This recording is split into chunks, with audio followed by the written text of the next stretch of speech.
everyone. I'm back for my Facebook, Instagram Live, and YouTube video this week. And today I wanted to talk about something a little bit more serious. And we've titled it Till Death Do Us Part. Because last week was a bit of an interesting week for me, where two different people shared with me, or I heard from two different people, that they lost their partner, their spouses, to very, very sudden circumstances. And it was very, very sad to hear their stories. And in both cases, so it was interesting that they were literally couple of days apart. And in both cases, it was very unexpected that their partner had left. And in one of the cases, I was talking to the woman who had lost her husband, and she's someone I've known since childhood. And I was really sad to hear from her, like, how it happened. And he was traveling, and he was found deceased in the kitchen of where he was staying. And he is her soulmate. And so to hear the stories from the people that are left behind, when you hear people say things like that I just don't know how to do life without him. I feel I have no reason to be here. I'm waiting for him to walk through the door. And so I can completely imagine, in fact, I can and I can't imagine how they feel. And also things like they feel that I'm done, I'm ready to cross over, there's no reason for me to keep going. And so if I put myself in that position, I can't imagine doing life without Danny either. And so for me, I feel very, very sad for them, and I want to do everything I can and say whatever I can to support people who are going through that kind of a situation. And there's a couple of other points in relation to that I would like to also speak about. So one is that even if it feels really, really unexpected that your deceased loved one has passed away, I would like you to know that they are still okay on that side. Why do I say this? Why do I know this? It's because I know that I've been there, and I know that as soon as you cross that threshold, you no longer feel any pain or any fear. There's this threshold, and your deceased loved ones are there to help you to cross that threshold. Even if you feel that your loved ones may linger for a while and you wonder, are they suffering? Are they struggling? Please know that their loved ones are there to help them cross. Even if they're lingering, they're not going to be lingering very long at all. But once they've crossed, it doesn't mean that they're not with you anymore. So this is the part I really want to clarify. And I'm going by how it felt for me when I was in that state.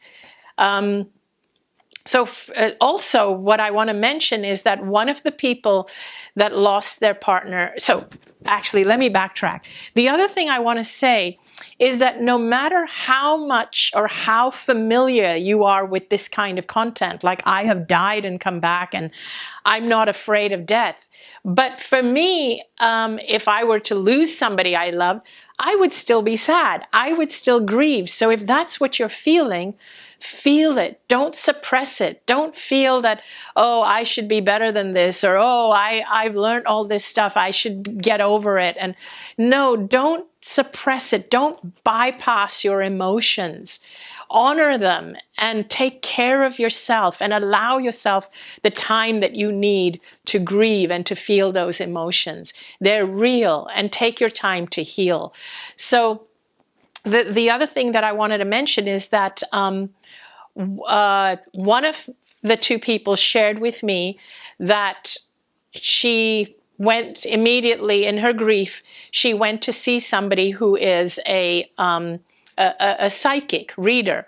And this person said to her that because your spouse passed away so suddenly, he is stuck between the two realms because it was so sudden.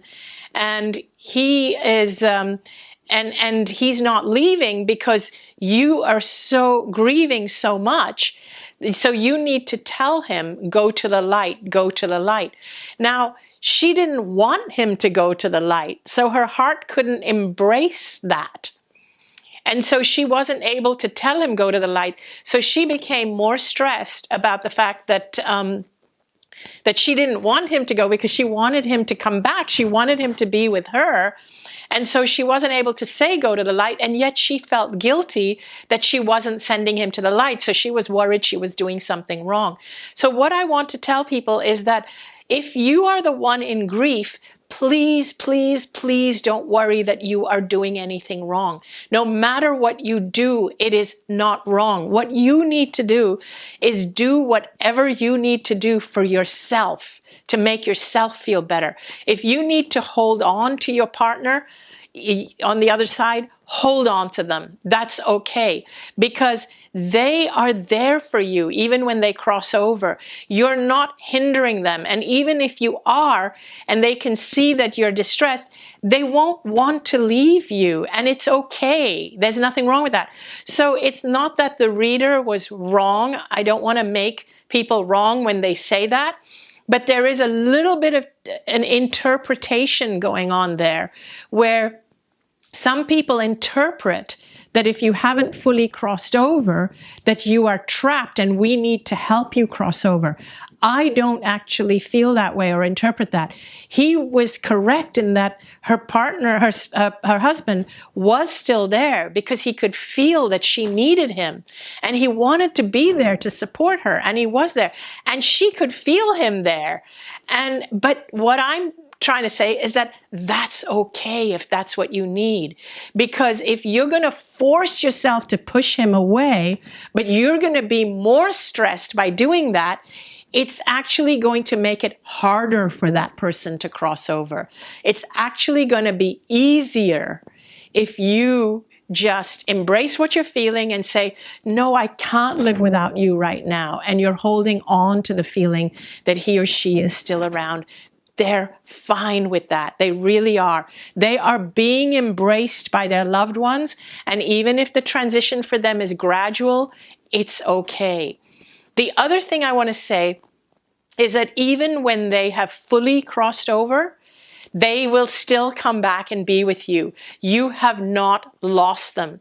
I say this because I am guided till today by people that have crossed over years ago. And when I was on that side, they were fully crossed over, and yet they were telling me that they were still guiding me, like my dad, my best friend, and others who I didn't recognize when I was there. But they had crossed over years ago, but they were telling me that I was guiding you through your cancer journey. So even if they fully crossed over, fully embraced the fact that I have passed on, I am now here, it doesn't mean they cut their ties with you. So don't be afraid of that, of them fully crossing over. So that's the other thing. They will continue to send you signs. So one of the ladies that I was talking to last week, the one who was scared that she was hindering her husband, and I assured her she wasn't.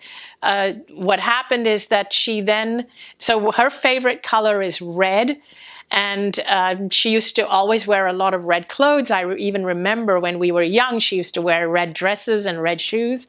And her song, her husband and her song was Lady in Red. Anyway, the other day, what happened is that 3 red balloons randomly just blew across her driveway. And she told me that, and she took that as a sign. And I said, yes, that is absolutely a sign.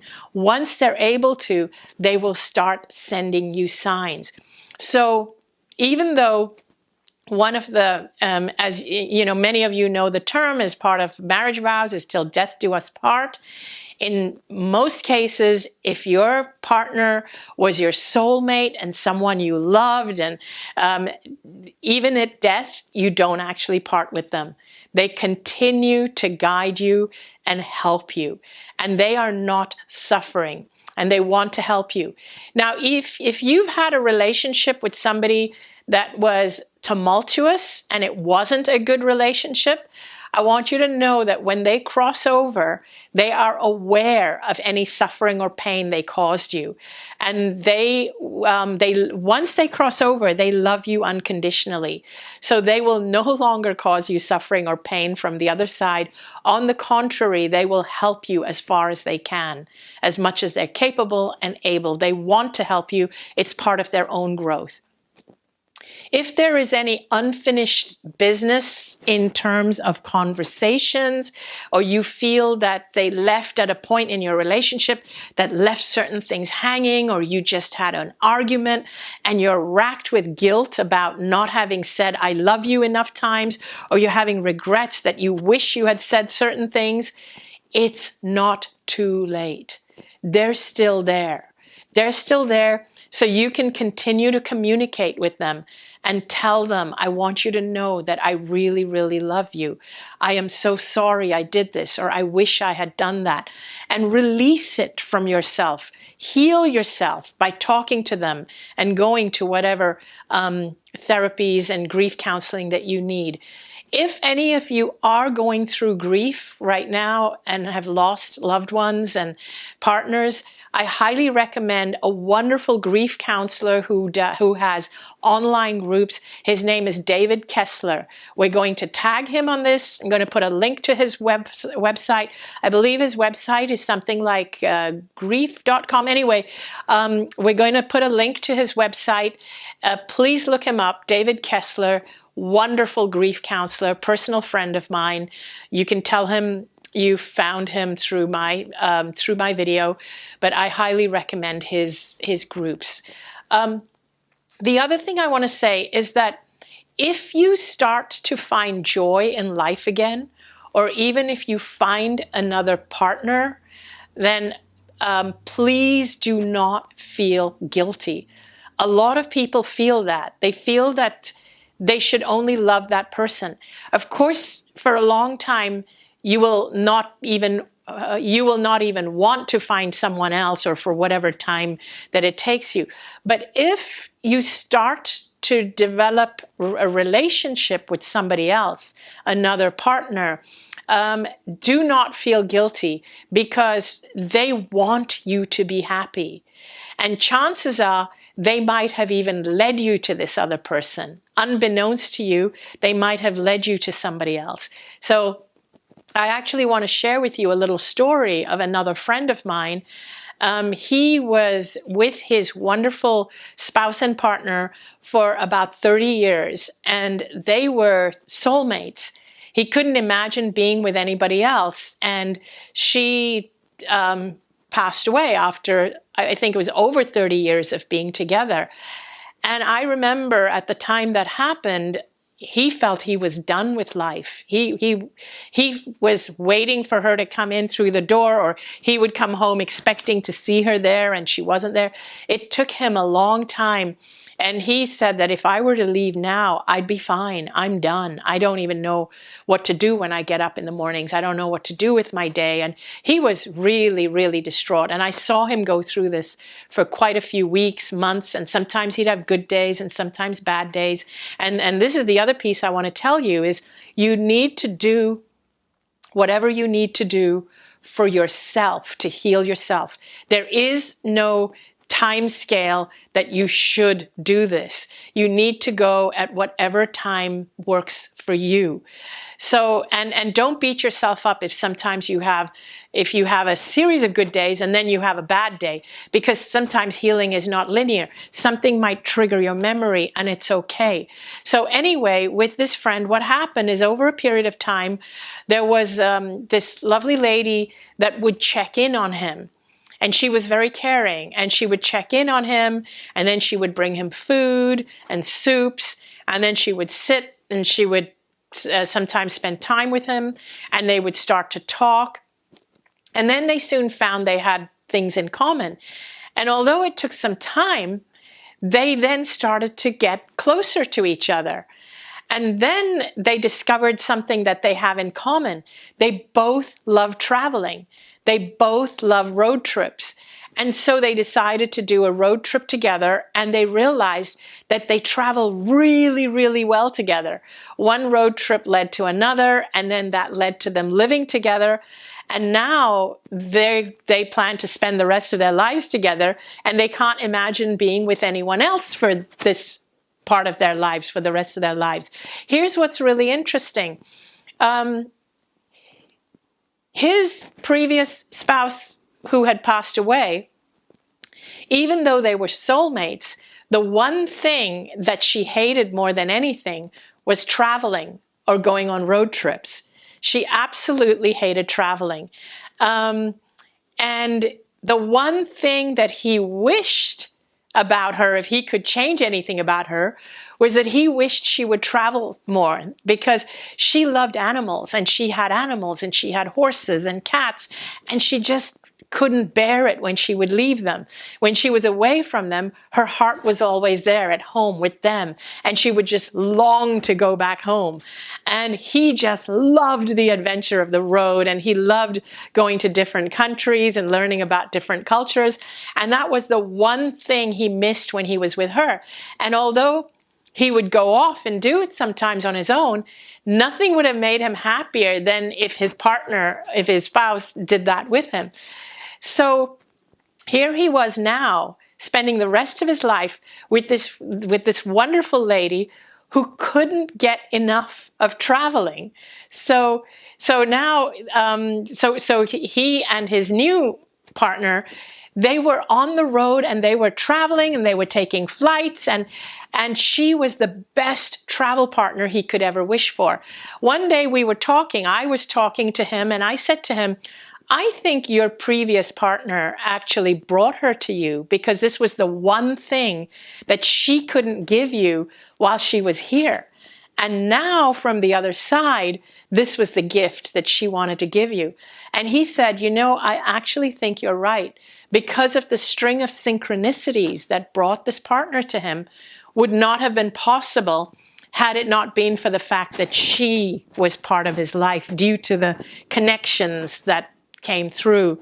And he said, I think you're absolutely right. Even I felt it was her that brought my new partner into my life. So this is what I mean about them helping us when we cross over. They actually give us what they couldn't give us when we were in physical life. And the big thing that I want to leave you with is, do not worry about your deceased loved ones. Take care of yourself. If you need them, and if you need to talk to them, talk to them. You're not keeping them from anything. Do whatever you need to do for yourself, because that is what will make them happy. Seeing you happy is what will make them happy.